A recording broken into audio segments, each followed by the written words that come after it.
बद्रीपुर के जंगल में पीलू चिड़िया अपने पति कालू कौवे के साथ रहती थी। एक बार बारिश के मौसम में लगातार कई दिनों तक बारिश होती रहती है और सभी के खेतों में पानी भर जाता है। एक दिन पीलू चिड़िया अपने पति कालू कौवे से कहती है, सुनो जी, मैं सोच रही हूँ कि जब बारिश खत्म हो जाएगी तब हम लोग अपने खेत में आइसक्रीम की फसल लगा देंगे। आखिर बहुत सालों बाद इतनी अच्छी बारिश हुई है। जब अच्छी फसल हो जाएगी तो हम फसल बेच के जो पैसे कमाएंगे उससे हम एक पक्का घर खरीद लेंगे। उसकी बात सुनकर कालू कहता है, हाँ ठीक है पीलू, लेकिन हम आइसक्रीम के जादुई बीज कहाँ से लाएंगे? पीलू कहती है, तुम उसकी चिंता मत करो, मैं एक अच्छे जादूगर को जानती हूँ। पिछले साल उसने मेरी सहेली बबली को आइसक्रीम के जादुई बीज दिए थे और उसकी फसल बहुत अच्छी हुई थी। हम भी उन्हीं से बीज लेकर आएंगे और फिर बीज के बराबर जादूगर को आइसक्रीम वापस कर देंगे। और फिर दोनों पति पत्नी उस जादूगर के पास जाते हैं। जादूगर एक अजीब सी गुफा में रहता था। जादूगर पीलू को देखकर कहता है, अरे पीलू, आज कैसे तुझे मेरी याद आ गई? ऐसे तो तू मुझे कभी याद नहीं करती। जरूर तुझको मुझसे कोई काम होगा, तभी तू यहाँ आई है। बता, तेरी क्या इच्छा है? पीलू कहती है, आप सही कह रहे हैं जादूगर, इस बार आपको तो पता ही है कि बारिश कितनी अच्छी हुई है। मुझे आपसे आइसक्रीम के जादुई बीज चाहिए थे। अगर आप बीज दे देंगे तो आपकी बहुत मेहरबानी होगी। जादूगर उसे कहता है, तो ठीक है पीलू, लेकिन तू सही समय पर मुझे मेरे बीज के बराबर आइसक्रीम वापस कर देना। पीलू, जी जादूगर, आप उसकी चिंता न करें, मैं अपना वादा निभाऊंगी। फिर जादूगर पीलू को आइसक्रीम के जादुई बीज दे देता है। कालू कौवा और पीलू चिड़िया जादुई बीज लेकर वापस आ जाते हैं और अगले दिन पीलू अपने बेटे बंटी के साथ जादुई बीज को अपने खेत में बिखेर देती है। इस तरह से कई दिन बीत जाते हैं। एक दिन पीलू चिड़िया कालू को खेत में भेजती है, जाओ जाकर खेत में एक बार नजर मार के तो आओ, क्या फसल उगी है कि नहीं, कि बीज ऐसे ही सूख गए हैं। अगर बीज सूख गए होंगे उसमें सिंचाई कर देना। कालू कौवा अपने खेत में जाता है। कालू खेत में देखता है, अरे ये क्या, ये बीज तो सच में सूख रहे हैं, मुझे कैसे भी कर कर इनकी सिंचाई करनी ही होगी। फिर कालू मुखिया के पास जाता है।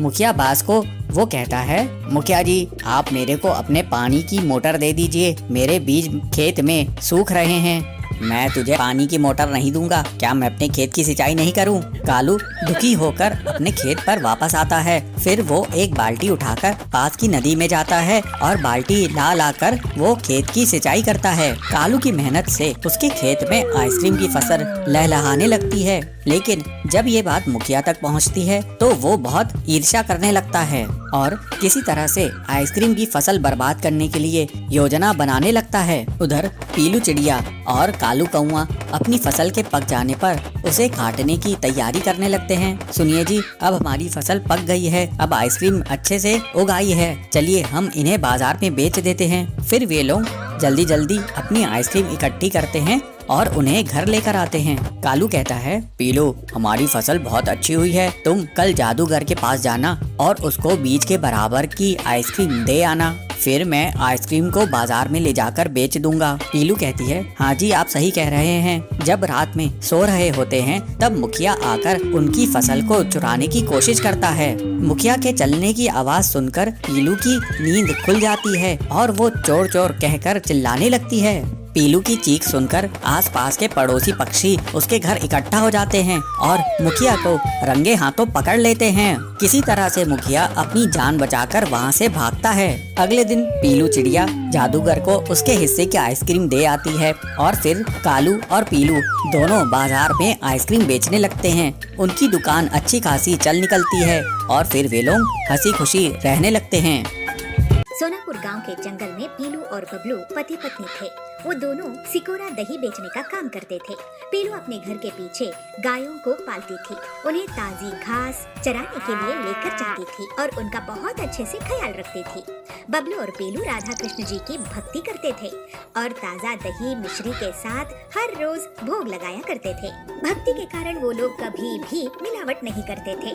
दोनों पति पत्नी एक छोटी सी दुकान में सिकोरा दही बेचा करते थे। उनकी दुकान बहुत अच्छे से चलती थी और ग्राहकों की हमेशा से भीड़ लगी रहती थी। पीलू और बबलू की दुकान के सामने कालू कौवे की भी दही की दुकान थी, लेकिन वो महंगे दही बेचता था और दही भी मिलावट के केमिकल से बनाता था। वो पीलू बबलू की दुकान से बहुत चिढ़ता था। मैं ऐसा क्या करूं कि इनकी सिकोरा दही की दुकान हमेशा के लिए बंद हो जाए। कालू यही सोचता रहता था कि उनको नुकसान कैसे पहुंचाए। तो टिल्लू दुकान में आके कहता है, दीदी मुझे 20 सिकोरा दही दे दो, आज घर में मेहमान आने वाले हैं।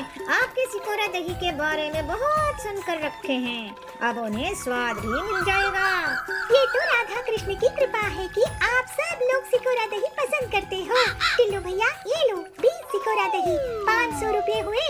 सुंदरी कालू की दुकान में दही लेने के लिए जाती है। कालू भैया 1 पाव दही देना। ये लो बहन 1 पाव दही। कालू भैया आपका दही फेविकॉल जितना गाढ़ा कैसे है? दही तो गाढ़ा ही होता है न बहन। मैं क्या पहली बार दही खा रही हूँ? क्या इतना गाढ़ा तो केमिकल मिलाने से ही हो सकता है। जैसा दूध आता है वैसा दही जमता है। आजकल इस क्वालिटी का दही कहीं नहीं मिलेगा। नहीं, मैं तो पीलू की दुकान जाकर दही खरीद लूंगी। ऐसा नकली गाढ़ा दही सेहत के लिए हानिकारक है। नकली उसका सिकोरा का दही है, मेरा नहीं। और आपको तो दही कैसा होता है पता ही नहीं है। जाओ जाओ यहाँ से, जहाँ जाना है जाओ। कालू बहुत गुस्सा करता है। सुंदरी वहाँ से चली जाती है। सबको सिकोरा दही चाहिए। अरे आजकल कौन सी चीज केमिकल से नहीं बनती है। मैं थोड़ा मिलावट कर दिया तो क्या हुआ? ये पीलू की वजह से मेरी दुकान बंद हो जाएगी। मुझे कुछ करना पड़ेगा, इनको बर्बाद करना होगा। कालू परेशान होकर अपने घर जाता है और अपनी पत्नी हरी तोती को अपनी परेशानी बताता है। तो हरी तोती कहती है, गर्मी के समय हम दही नहीं बेच पाएंगे तो कब बेचेंगे? पीलू चिड़िया को हराने का एक ही तरीका है, तुम केमिकल को उसके दही में मिला दो, उसका दही तुरंत खराब हो जाएगा। वाह क्या आइडिया है। रात में कालू तुरंत केमिकल लेकर पीलू के घर में घुस जाता है और सिकोरा दही में छिड़क देता है और सुबह तक सिकोरा दही बदबूदार हो जाती है। अगले दिन पीलू और बबलू देखते हैं, हे भगवान ये कैसे हो सकता है? पूरा का पूरा दही खराब हो गया है। इतनी बदबू हमारे दही से कभी आई नहीं सकती। अब हम आज राधा कृष्ण को क्या भोग लगाएंगे? आज दोनों की सिकोरा दही की दुकान बंद रहती है। इससे कालू को बहुत फायदा होता है। वहाँ पे टिल्लू आता है, कालू भैया आज तो तुमसे ही दही लेना पड़ेगा, 1 किलो दे दो। तो कालू कहता है, खरीद लो टिल्लू भाई, हर रोज खरीदोगे। तो वहाँ जाबाज आता है। ये दही बहुत ही गाढ़ा है। आप जैसे बलवान लोगों को और भी सेहतमंद करेगा ये गाढ़ा दही। पूरे जंगल में इतना गाढ़ा दही नहीं मिलता है। एक बार लेकर जाओ, बार बार आओगे। कालू हर रात को पीलू और बबलू के घर में मिलावट कर आता था और उनकी दुकान 1 हफ्ते तक बंद रहती है। हे राधे कृष्ण, आपको हम भोग भी नहीं लगा पा रहे हैं, हमारी आमदनी भी बंद हो गई है। हमसे बहुत बड़ी भूल हुई होगी, आपकी भक्ति में कमी रह गई होगी, हमें क्षमा कर दीजिए। हम तो आपको सिकोरा दही का भोग लगाने से मतलब है। आपकी भक्ति ही हमारे लिए सब कुछ है। बेटा बबलू, बेटी पीलू, तुम दोनों बहुत अच्छे भक्त हो। हमें भोग नहीं लगा, इस कारण तुमने भी 1 हफ्ते से कुछ नहीं खाए हो, लेकिन इसमें तुम्हारी गलती नहीं है। तो राधा कहती है, कालू ने ऐसा पाप किया है, उसे इसकी सजा मिलेगी। मेरे प्यारे निर्दोष भक्त को जो भी कष्ट देगा वो सुखी नहीं रह पाएगा। जय राधे कृष्ण, जय राधे कृष्ण, जय राधे कृष्ण। आपकी दया अपरंपार है। भगवान की शक्ति से दही शुद्ध हो जाती है। दूसरी तरफ हरी तोती, तुम्हारा आइडिया काम कर गया। 1 हफ्ते से देखो कमाई इतनी हो गई है कि नोट गिनते गिनते थक गया हूँ। पीलू और बबलू अपनी दुकान फिर से खोल लेते हैं। ये देखकर कालू बहुत बुरी तरह से डर जाता है और तभी वहाँ पर वो सारे ग्राहक आ जाते हैं जिन्होंने उससे दही खरीदे थे। कालू कौवे, तुमसे मैं दही लेकर गया था, लेकिन तुमने लगता है उसमें जहर मिला दिया है। मेरे घर के लोगों को उल्टियाँ हो रही है। मेरे यहाँ भी सभी अस्पताल में भर्ती हो गए हैं। इस कालू के दही में गड़बड़ है। जिससे सबकी तबीयत खराब हो रही है। इसे पीटो। लोग कालू की दुकान में तोड़ फोड़ मचा देते हैं तो उसकी एक अलमारी में केमिकल पाउडर निकलता है। अच्छा तो ये बात है कालू, तुम इस जहरीले केमिकल से हमारे दही में मिलावट करते थे और उसे हर बार कर देते थे, और तुम अपने दही में भी केमिकल मिलाते हो जिससे सभी की तबीयत बिगड़ गई है। इसके पहले कालू कुछ बोल पाता सभी पक्षी उसको घेर लेते हैं और फिर सभी कालू की अच्छे से पिटाई कर देते हैं। कालू को पुलिस के हवाले कर दिया जाता है और पीलू और बबलू का स्वादिष्ट सिकोरा दही खरीदने के लिए लाइन लग जाती है। अब जंगल में सिर्फ उनकी ही दही की दुकान थी। इसके बाद सब हंसी खुशी रहने लगते हैं। जयपुर के जंगल में पीलू चिड़िया रहती थी। पीलू भगवान श्री राम की बहुत दिल से भक्ति करती थी। वो मेहनत करके अनाज बेचा करती थी। उसकी दुकान के सामने कालू भी अनाज की दुकान चलाता था। कालू बहुत मिलावट करके अनाज बेचता था। सस्ते दाम होने की वजह से उसकी दुकान में भीड़ रहती थी, लेकिन पीलू बिना मिलावट के ही अनाज बेचती थी। उसकी दुकान में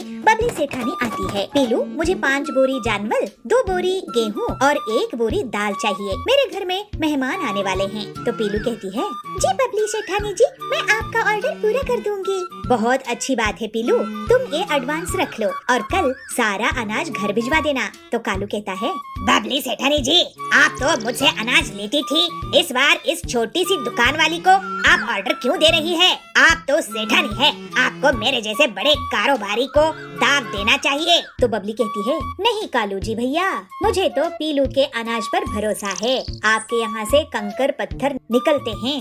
आपकी दुकान बड़ी है लेकिन क्वालिटी पीलू देती है। धन्यवाद बबली मैडम, ये तो श्री राम जी की दया है। ये सुनकर कालू पीलू से और भी जलने लगता है। वो सोचता है, ये पीलू जब तक बिना मिलावट के अनाज बेचती रहेगी तब तक ये मेरे लिए खतरा रहेगी।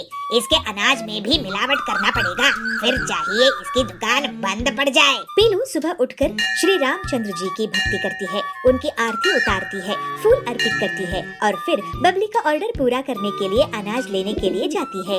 आज वापस आकर प्रभु को खीर का भोग लगाऊंगी। पीलू दिन भर बबली के ऑर्डर के अनाज इकट्ठा करती है और रात में आकर उसकी पैकिंग करती है। कालू इंतजार में बैठा रहता है कि किस तरह से पीलू के सोने के बाद वो उसके घर में घुसे। बबली मैडम के ऑर्डर में मैं ऐसे ऐसे कंकर पत्थर मिलाऊंगा कि पीलू की दुकान ही बंद करवा देनी पड़ेगी। पीलू घर में राम जी को खीर का भोग लगाती है। उन्हें आरती करने के बाद खाना खा के सो जाती है। कालू उसके घर में घुस आता है। फिर वो अनाज के अलग अलग बोरियों में बहुत सारे पत्थर कंकर मिलाने लगता है और भाग जाता है। उसके जाने के बाद वहाँ प्रभु श्री रामचंद्र जी प्रकट होते हैं। उनके साथ सीता जी भी होती है और तभी पीलू की नींद खुल जाती है। प्रभु आप, माँ सीता, आपके और प्रभु के दर्शन हो गए। जय हो आपकी, दया करुणा अपरंपार है। तो श्री राम कहते हैं, पीलू, तुम्हारी बिना स्वार्थ की भक्ति के कारण